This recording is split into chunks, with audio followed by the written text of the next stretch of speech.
Thank you and welcome.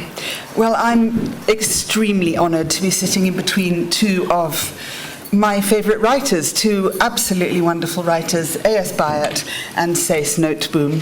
They know each other very well, and in fact, one of the reasons we're late is that they were just talking so much. So I hope that they're going to continue what will be a wonderful conversation. Cees Nooteboom's most recent book is this marvellous book of stories, The Foxes Come at Night. Byatt's the children's book. But of course, we will be talking about much more, I hope, than that.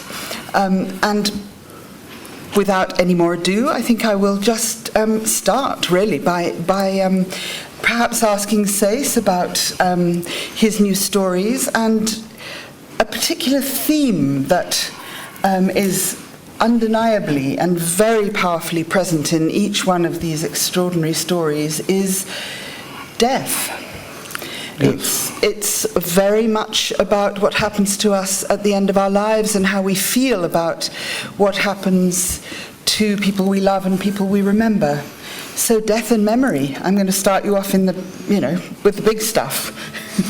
Yes, well, I mean, if you want to say something about death, you'd better do it when you're still alive. And I thought that was what's happened. I mean, I started on one story, and of course, at my age, your friends die, and some even much younger than you disappear, and people you have loved disappear, and it's simply a theme.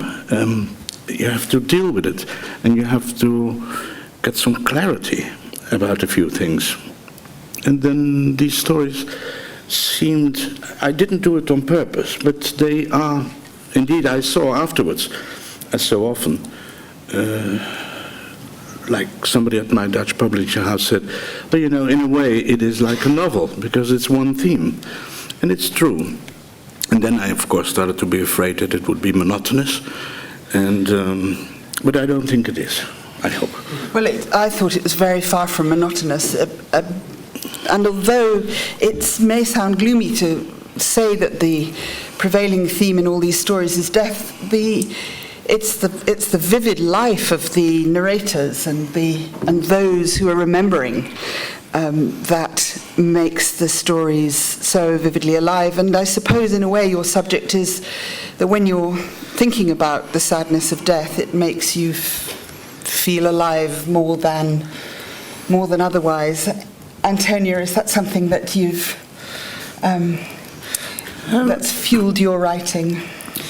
I don't know. I ended up the last novel in the poppy fields by accident, really. I didn't set out to be about death. But I found all Cees's writing has this quality of curiosity and precision, and the glee with which he approaches finding out exactly how people die and what the survivors then feel about how the people died is balanced by a perfectly genuine grief for the people who are lost. And this has puzzled me throughout all his writing, because I read a page and I think to myself, yes, this is wonderful. Then I think, why is it wonderful? Then I think, and I'm reading in translation, mind you, I think not a word of this could have been cut out, and nothing could have been put in. And so, as a reader, I have this sort of appalling glee. There's all sorts of violent deaths in this book, because violent deaths, peaceful deaths, distant mourning, and it visits all sorts of different countries, and ends up, if one is allowed to say so, with an address to the living from the dead, which you did once before with that wonderful boat going down the river in South America. Mm-hmm. And the characters who were dead slowly desert the boat or disappear into nothing. Yes. But in this case, this was a risky thing to do. There's a story in the book called Paula, and it's about a group of people in Amsterdam that gamble together. And at a certain point, they go to a casino in France, and then one of them disappears. And that was a woman, and a young woman, and a very interesting woman. She disappears. And then we find in the sequel of the story, Paula Thu. She is actually dead. And now, I personally do not believe in that kind of afterlife, but I try to imagine how it would be if you were dead and you were still be able to say something. And this came about because the man in the story, they had an affair. And he is not at the end of his life, but he is done with the world, and he sort of withdraws from the world and sits there and has her photograph there and speaks to her and wonders if she hears him. He thinks not, but she does, but she cannot, of course, say it to him. And then she tells about how it is to be dead. And I found that very difficult to do, because you're so on a risky territory. It might so soon turn into kitsch or anything. And what surprises her is that in death you're completely alone. I mean, because everybody has this idea, but either you believe in heaven or you don't, or hell, but you will not be alone. You will be with many others. And the idea that you're totally alone, and that none of your categories of time, of normal speech, you cannot say in 5 minutes, you cannot say long ago, you cannot say nothing, because all your categories have lost their validity. And that was a very difficult thing to do. And then people say, do you yourself? No, I don't, but I try to imagine how. Well, I hope. And it's also a little bit hilarious. Sorry. Yes. And I would hope that the humor in the book is also perceived by people. It doesn't have to be a sad theme. All you want is clarity about it, because you see in actual life when you're approaching 80, you see friends die, and some die fantastically. You think, oh, you know what, Malraux, well, you know, they're very, you get intrigued by last words. And I checked on a few people, and two are fantastic. One was by Malraux, who said, "Je ne savais pas que c'était si facile." But worse, or better, was Claudel. To explain, my wife and I my wife is a photographer, and we made a book called Tumbas, and we visited graves of poets all over the world. I mean, Robert Louis Stevenson in Samoa, and Kawabata in Japan, Neruda in Chile. We visited them everywhere, all of them, till the publisher, the German publisher, said, 80 is enough. And otherwise the books are going to be too expensive. But apparently it's too expensive to be published in England. But Claudel. So I was looking up Claudel, and you get diplomat and ambassador to Peking. And then I got this strange thing saying, these are Claudel's last words. And they should have been, according to his website, Docteur, est-ce que vous pensez vraiment que c'était la saucisse? Or to translate, Doctor, did you really think it was the sausage? Boom. My favourite one is told by Jean-Jacques Rousseau, who suddenly caused me to remember it. There's this elegant lady very angrily dying who says she isn't dying. And she produces a large fart. And she says, "Femme qui pète ne meurt pas," and immediately dies. Very good. I don't know why. Yes, why did that appeal to you so much? Well, you feel immortal. No, I didn't feel immortal. I felt maybe it doesn't matter so much. I do though, when I think about my own death. It is actually the solitude after that I'm afraid of, although I know it's irrational. Because I agree with you, I don't think there is anything after. I don't think there is. Yeah, I don't know. I think you might also say, but maybe that's not the case, one has coped so much with solitude during life, one is maybe somehow trained. And writers need solitude, writers need a certain amount of solitude.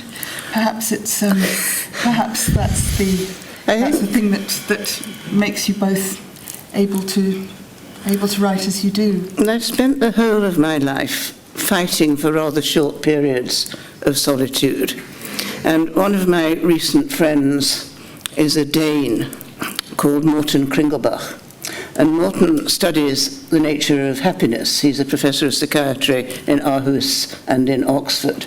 And he does neuroscience about the nature of happiness. And he believes that happiness is being with other people in community. And I say, Morten, happiness is being totally alone and actually thinking the way you think when your brain is really working.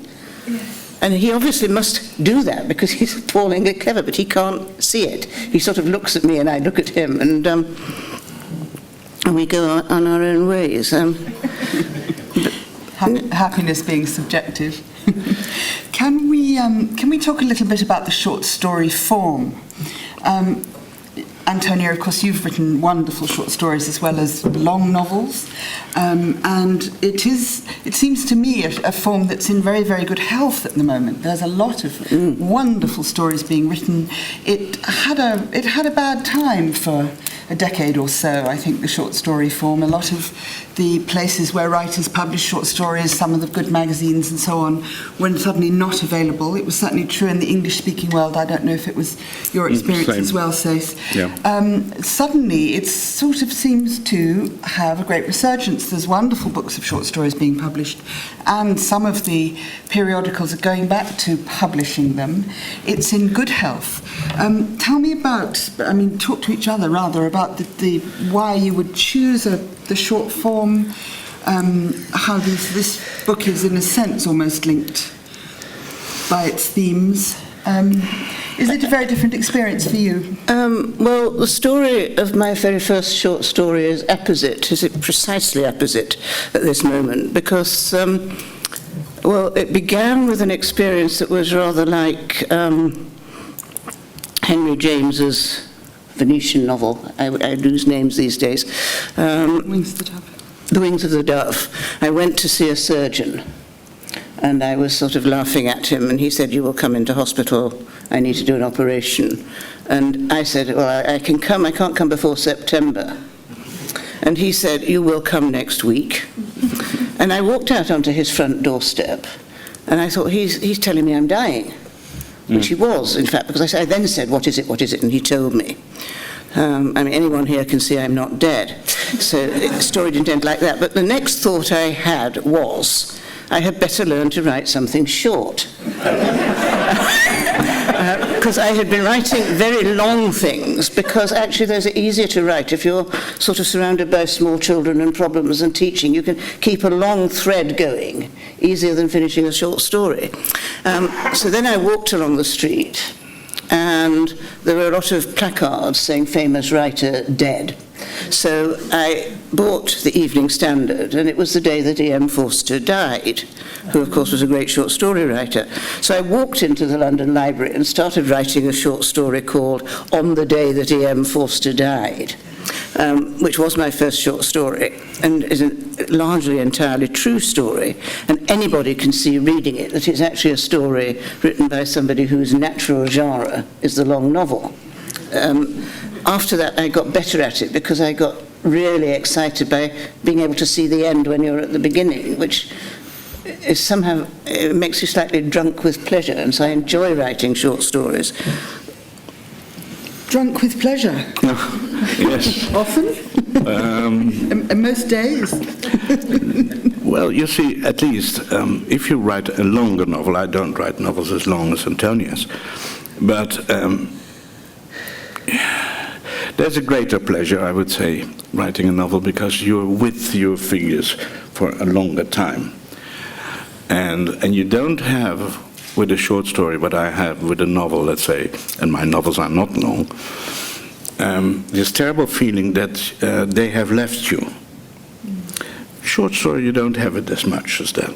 That they have really left you, and that you're out there, and you have to find new people to speak about. It's a bit like being dead, according to Cees Nooteboom, being without the novel. It is, in fact. It's a sort of sense of being abandoned.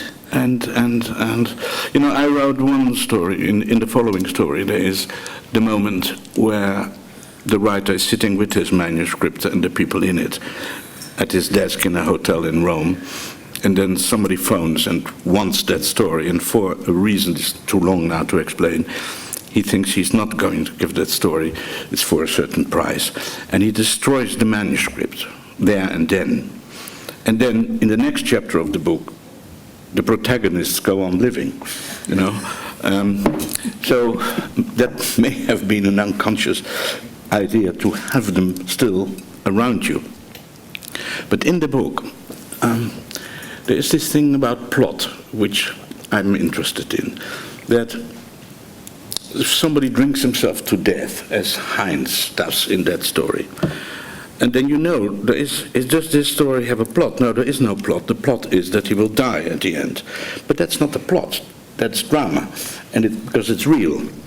And then they muse on this, that how horrible it is that if you have a real-life drama, which could take years, and you can put it in a book, and you would read it in 2 days, or you go to a 2-hour film and you see a real drama, this, how do you say it with cooking, you reduce. This form of reducing is somehow to one of the people looking at the film, being very moved by the film, and he says, but this is insupportable that things could be reduced into an art form where you would need a whole life to live this plot.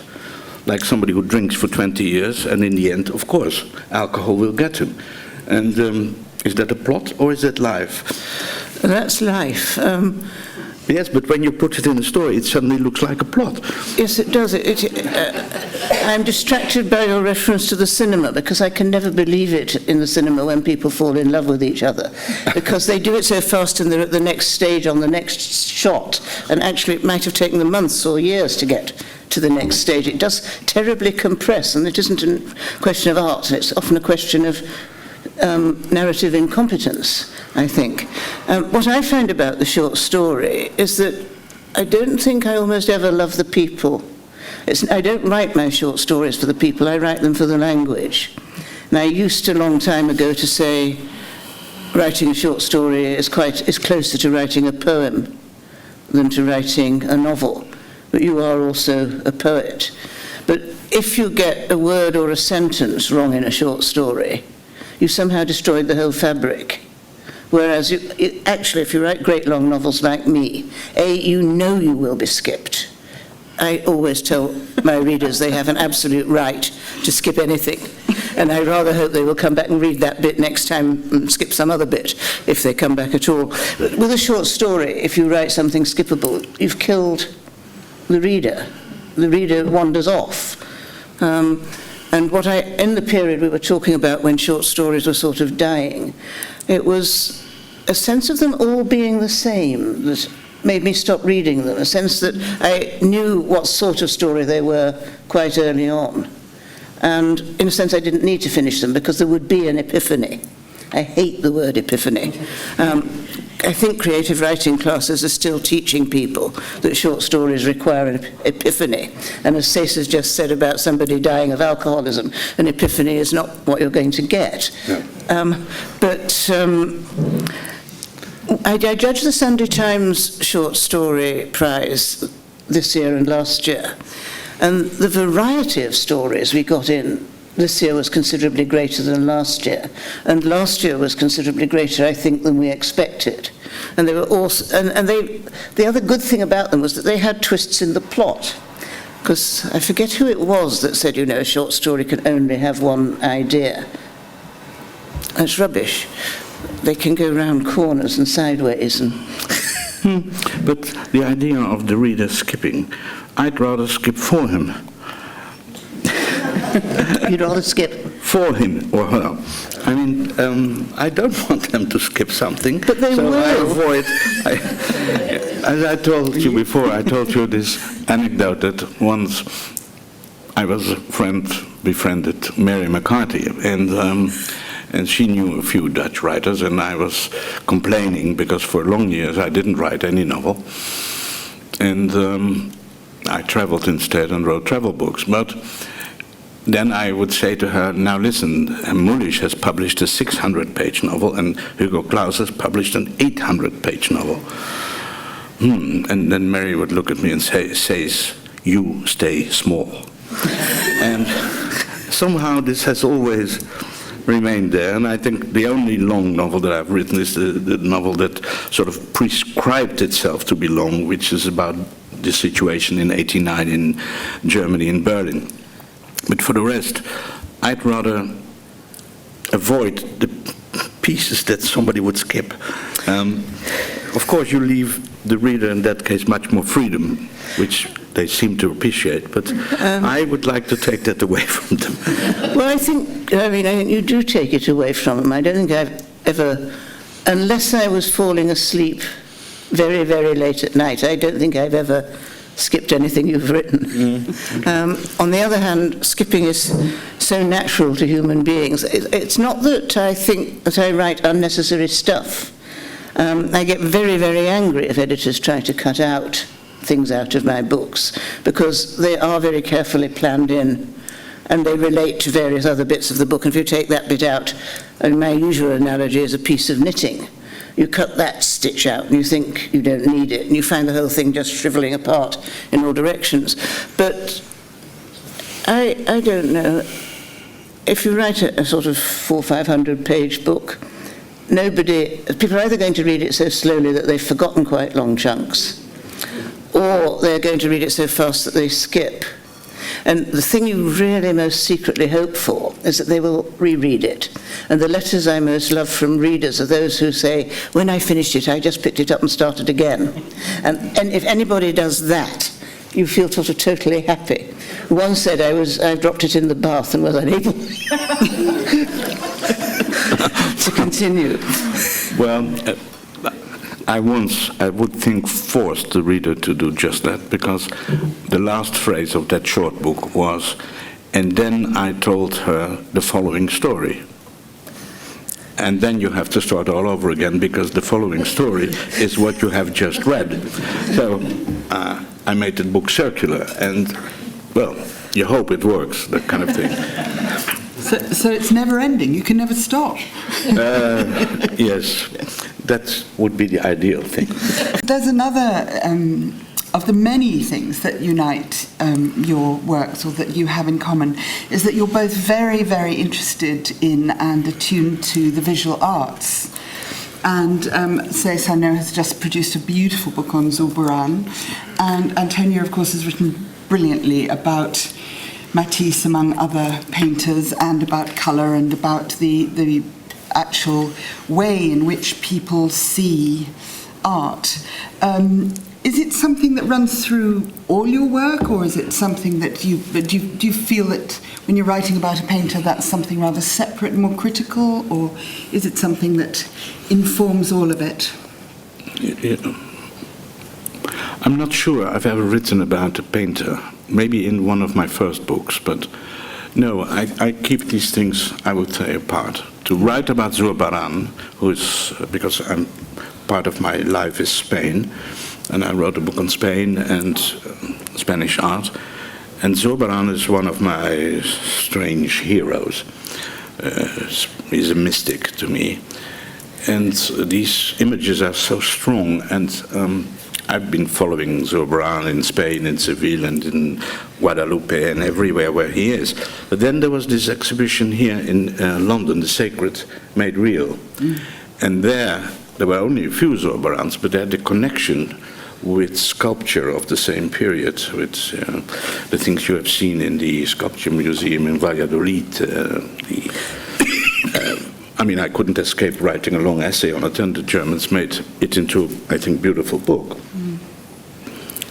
Yeah, but Antonia writes on Van Gogh and on Matisse, and then make short stories connected to Matisse and all that. I don't think I've done that, but I think it's admirable if somebody else does.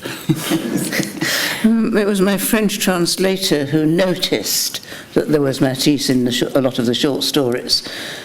Being French, he would. So you didn't do it deliberately? No, he did it. He said, I'm going to put together a little book of your short stories about Matisse. And Matisse was at that stage. I tend to have a touchstone of what I can't do. And Cees is a musician as well as being a person who understands the visual arts. Music is not in my soul. There is no musical structure anywhere in me. And I think I overcompensate by using visual structures, and indeed these days structures of things like pot and glass, as the thing that isn't the structure of language. I think that's why I keep putting colour in and sort of calling up what language can't do and trying to pretend it can do it.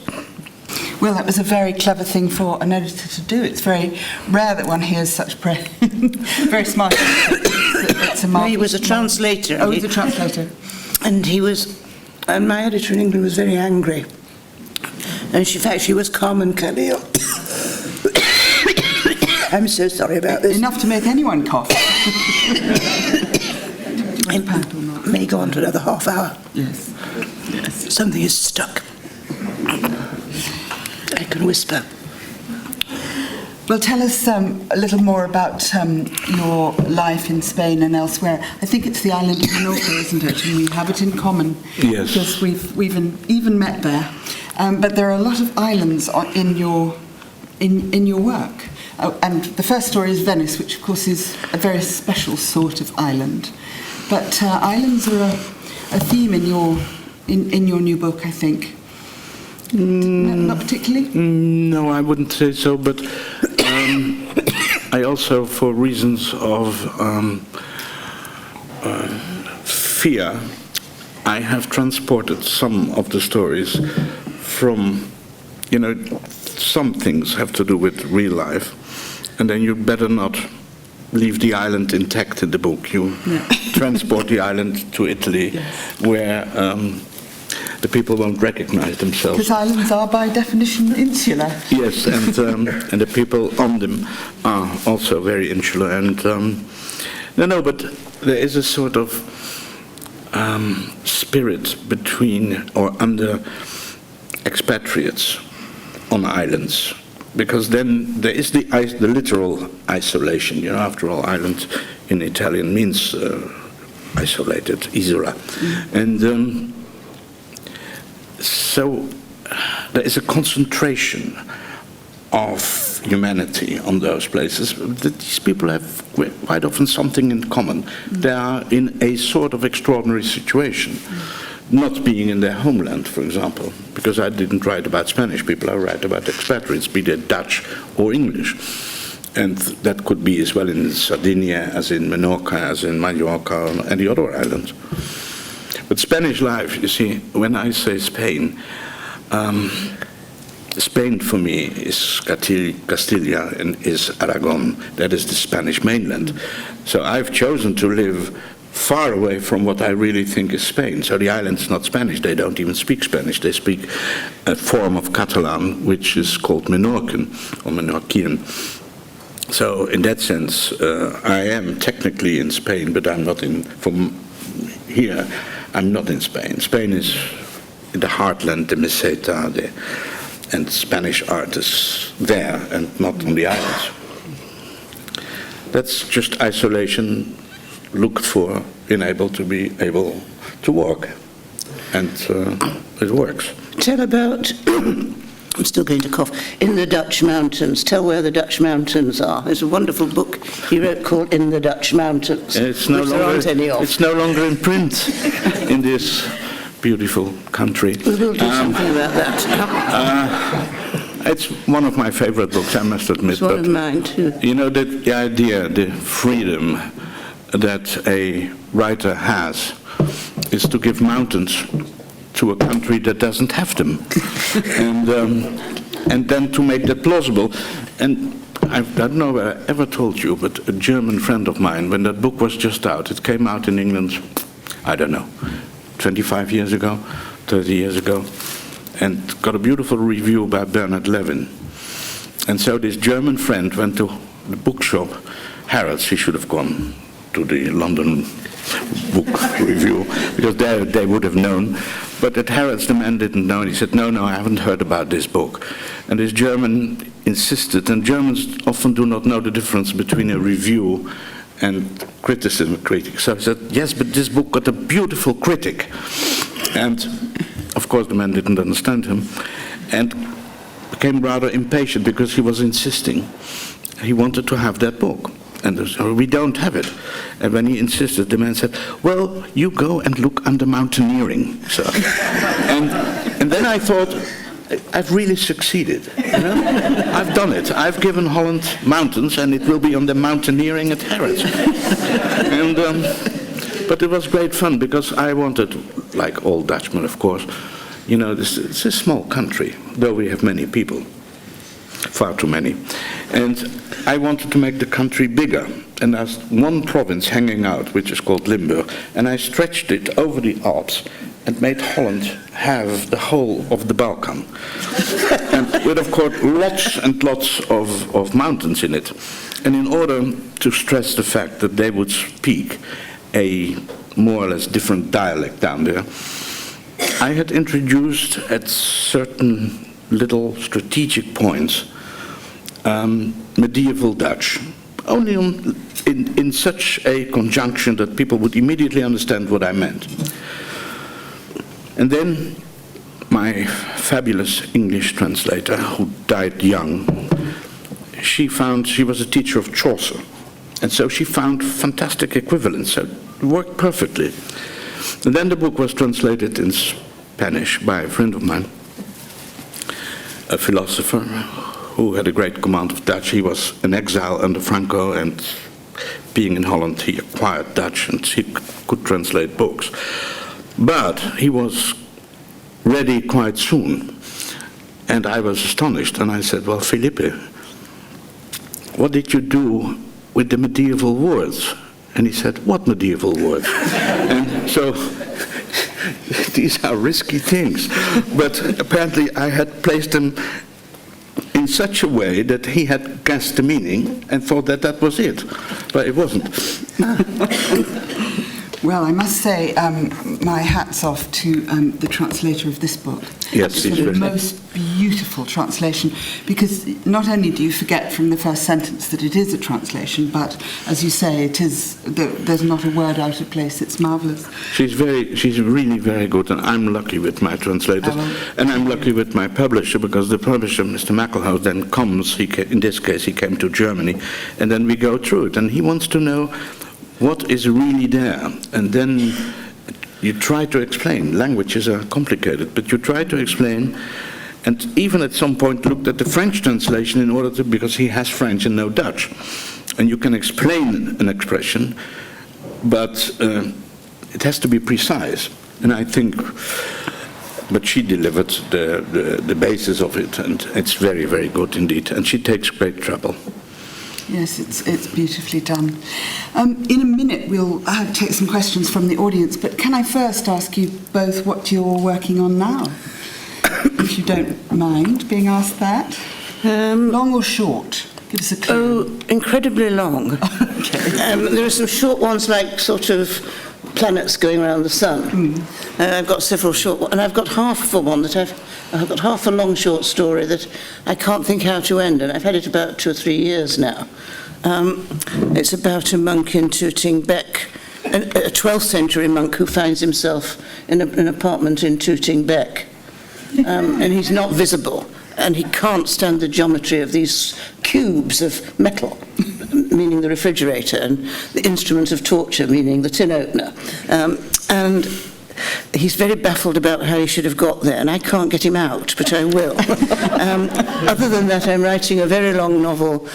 I said to my publisher, I'm thinking of writing a novel about 2 women psychoanalysts who studied under Freud and hated each other. And she said okay. And then the FT, in fact, asked me to write something about surrealists and fashion. So I said to my publisher, it's just struck me that I might like to write a novel about surrealists. So she said that would be much better. She now claims she didn't say that. And then I realized I shall die. I cannot write a long novel about psychoanalysts and a long novel about surrealists, not possibly, before I shall die. Thus, I decided, I shall put the psychoanalysts and the surrealists into the same novel. And it will start in the First World War, and it will go just after the Second World War. And I'm doing the research, which is, I read a psychoanalytic text followed by a surrealist text. And of course they intertwine like that because they're all about dreams and unreality and significance. And I'm at this lovely sort of stage where I haven't the slightest idea exactly what I'm going to do with it, except that English male psychoanalysts tended to ride to hounds. Now, you wouldn't have known that without having to do research. And this sort of thing makes me very happy. I really enjoy finding things like that out.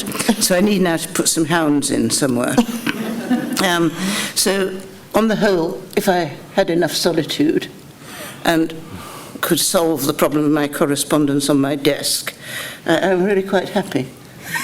This is a wonderful insight into the creative process. Hounds? Any hounds in your next book? No, but it's not much worse and not much better, however you look at it. I'm writing very short things that will combine into something. So I'm writing letters to Poseidon. Wow. Yes, and I don't get any answers, as you can imagine. And I'm asking him things, very normal things. Are they emails or are they? No.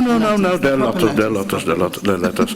And so, for example, I ask him, "Do you despise us because we are mortal, or are you jealous because we are allowed to die and you can't?" And things like that. So, of course, you get no answers. But then I've decided that from time to time I will give him not Twitter, I don't do Twitter or tweet or whatever, but short, little strange things that come my way. I'll tell him, and then he may think about them, what he thinks. So, for example, in a French provincial paper, I found this small item, which I thought was absolutely marvelous. A man had been living with a wife, and they never married, and they lived together for 30 years. And they were going to marry, but then they didn't, and they were going to marry, and then they didn't, and then she dies. And he's full of, this is a real story, by the way.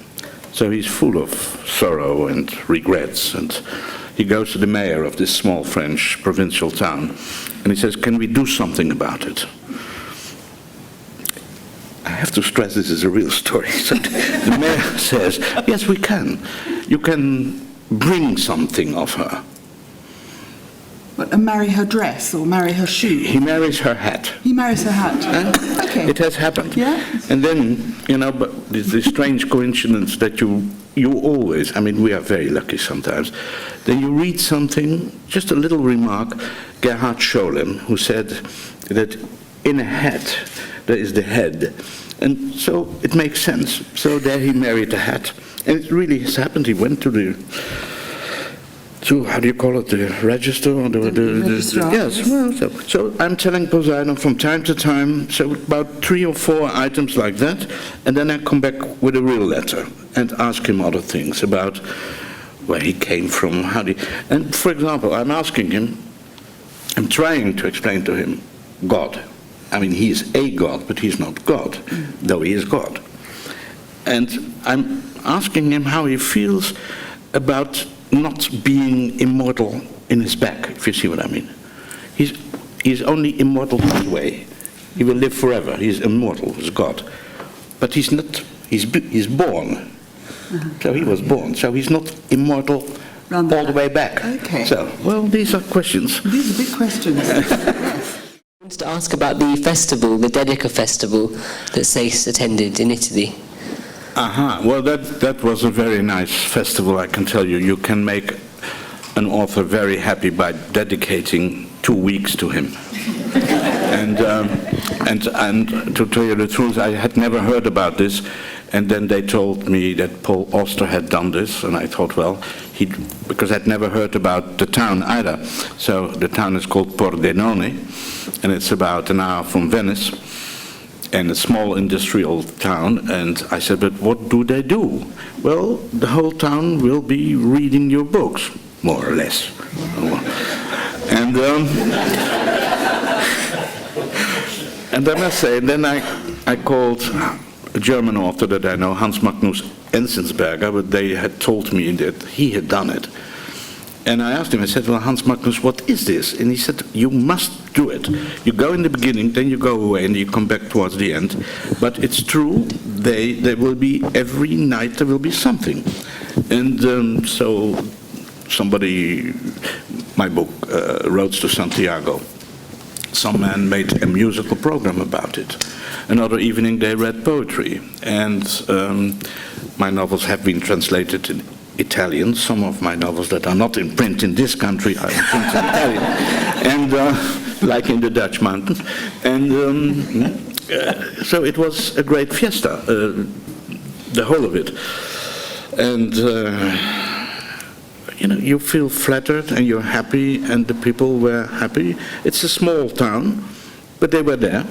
I mean, not all of them, I think, but quite a lot of them. And yeah. Is this an annual event? I've never heard of it, I'm afraid. Yes, well, they had, as far as I know, Nadim Gordimer, they had Enzensberger, they had Paul Auster, at me, and I think they will go on. I'm not sure if it's annual or every 2 years. I think Hans Magnus said it was biennial, I think. Biannual, yes. But, Any others? Yes, there's one gentleman there. Antonia, if I may call you Antonia, you said that the joy of writing the short story was you could see the end before, as you began. Do you mean to say that when you write a long novel, you don't see the end? How far do you plan? I plan, I mean, this is a question I always find hard to answer, because in a sense I plan a long novel pretty completely before I start writing, and then it always changes within the bounds of the planning, and every now and then it changes worse than that. It turns out you've planned something that didn't happen, and writing 6 pages that actually didn't happen is a horrible feeling. So I try to avoid that happening. I try to avoid writing it wrong. And when I was young, I wrote 21 drafts, and now I write 2. But what I meant about the short story was really not that you could see the end of the story, but you could see the end of the writing. You can sit down at the desk and you can think, in 2 weeks' time, I shall have done this, which, apart from my monk, who is stuck, he doesn't like the shower either. It was very wrong for Cistercian monks to take hot baths. So I suddenly came back. Most of my short stories, I can feel exactly where I'm going, and that I will get there within, a few weeks, or I would never have started. And this shifts the pleasure to the language. You can sit there and you think there is a right word for this. And this is one of the most miraculous things about the human brain. You know there is a right word, and you can't remember it and you don't know it. And if you go on sitting there from somewhere, it will come. And I love that feeling, because on the whole, until fairly recently, it always has come. And you don't dread the end of a short story either, because the people in a short story by Cees have got a lot more life than the people in a short story by me, because I never get that attached to them. I move them around like things in a picture almost. It's really the string of the language. I think we better have a campaign, Free the Tooting Beck 1. Liberate. It's interesting, though, because I've never known the end of a novel that I did. Never, ever. I've never had a plot beforehand, which stories you do. But I start from a general idea, like when the Berlin novel, I wanted to write something about history, the idea of history. And I've always been jealous of people like you who beforehand know. And I remember being in Faulkner's house in Oxford, Mississippi, and on the wall of his last novel, there was the complete planning, Monday, Tuesday, the Holy Week. And I thought, how fantastic that you just you only have to fill in the novel. It's probably not like that, but when I started the following story, I had no clue whatsoever where I was going. And I started with this man who sits there and doesn't know. And he ends. And later, when it was finished, and when I wrote that last line, and then he told her the following story, it was as if I'd all planned it majestically, which is absolutely not the case. But I'd feeling that I had jumped into the air, made the salto mortale, and come down on my feet. But it could have ended disastrously. And if you think of Nabokov, who wrote all these cards, and with the whole novel on it, and then sort of shuffled them in each other, and in the end there was a fantastic novel. I'm terribly jealous of all that. I can't do it. Have you ever written a novel that you couldn't finish and you've abandoned it? Or can you always find a way out? Well, this is a book, again, that has not been published here. And I wrote it when I was very young. And I really didn't know. And so I had a writer who left an unfinished manuscript to another writer, and saying, I can't do this, I'm sorry, commit suicide, I can't do this, you finish this book for me. So the other writer gets the manuscript and thinks, well, okay, where did he live in the last period of his life? Oh, there, I'll go there and meet the people that he met, etc., and I'm going to look at this manuscript. And then he discovers the manuscript is about the same problem. It's about a writer who's going to leave it to another writer. And so until the end, like the famous nurse on the chocolate box. And he decides, that's the only way I could get out of this, to not finish the book of the other writer. End. And then when this poor other writer then finally is described that he commits suicide, later I realized that in that case I didn't have to do it myself. So I made the poor guy do that. But that was the only... and I yet finished the book. There's a clever way out. There's a question there. I think we've got time for one or two more. I was going to ask about your views about what you would want. We've been talking about endings and death. What would you want people to finish your novels? How do you feel about work that's incomplete? Interesting. I've never thought of that. I don't think I would like anybody to finish my novel, no. There's a straight answer to that, isn't it? It's very difficult. A month or two ago, I found a novel that I must clearly have written because it was in my handwriting, of which I have no memory at all, and I've always believed I had a very good memory. I don't think I want anyone to publish that, nor do I exactly want to burn it. I just want to put it in a box, which is where it is, and I can't even remember where it is now, because it obviously bothered me a great deal. But no, I wouldn't wish anyone to finish anything, and I wouldn't actually wish anyone to write a prequel or a sequel, because I do see a novel as a work of art which ought to be complete, more or less. Or if it does have things moving out of it, they should be the other writer's own things and not their attempt to deal with my thing. So I should, well, I'd be dead, wouldn't I? I wouldn't be able to be unhappy. But Antonia,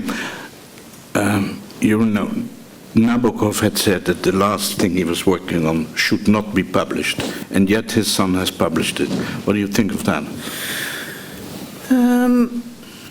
I think if I were his son, I would not have published it. Mm-hmm. And who is but then you start thinking of Kafka.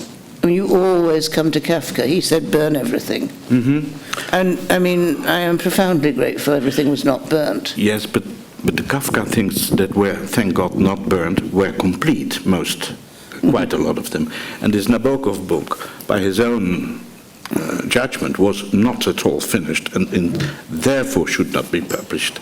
And I think he was right.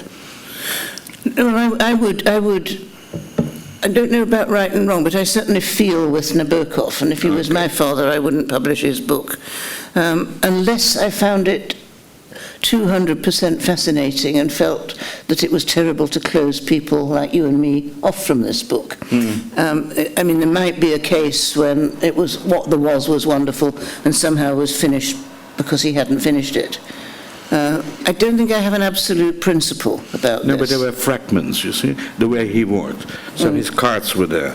So it's even as a book, it's fragments. It's not just an unfinished book. People are so interested, aren't they? And particularly the academic industry that surrounds publishers. They would read Nabokov's laundry lists if he ever made such things. Well, let them read the laundry list then. At least they're finished, you mean. I think we have time for one more question. The lady there. Antonia, one of the books of yours that I most enjoyed was The Game, which I read when I was very, very young. I would like to reread it, but I think that also is now out of print. How do you feel about that? No, it isn't. Oh, I will reread it. How do you feel about that early work? I am a writer that never rereads myself. And my French translator, who did the Matisse stories and is now unfortunately dead, once held a sort of week of staff seminar on that novel, which I do remember, but I mostly remember the French talking about it. I looked into it the other day because I was trying to check what I had done with the David Attenborough figure on the Amazon, because in a sense I invented David Attenborough before he started doing it. I knew the television nature study was going to be that he might be amused, but I somehow knew that the figure of the television naturalist was going to be one of the important things of our time, and put him into the Amazon, and a lot of television people told me that's just simply not going to work. About the emotions of the main characters, I think very little. And it was overwritten and there was too much Coleridge in it. It's just quite hard to put too much Coleridge into anything, but I did succeed. Too much what? Coleridge. Oh, I see. I'm sorry, I'm trying to remember it. It's a novel slightly haunted by the academic I didn't want to be.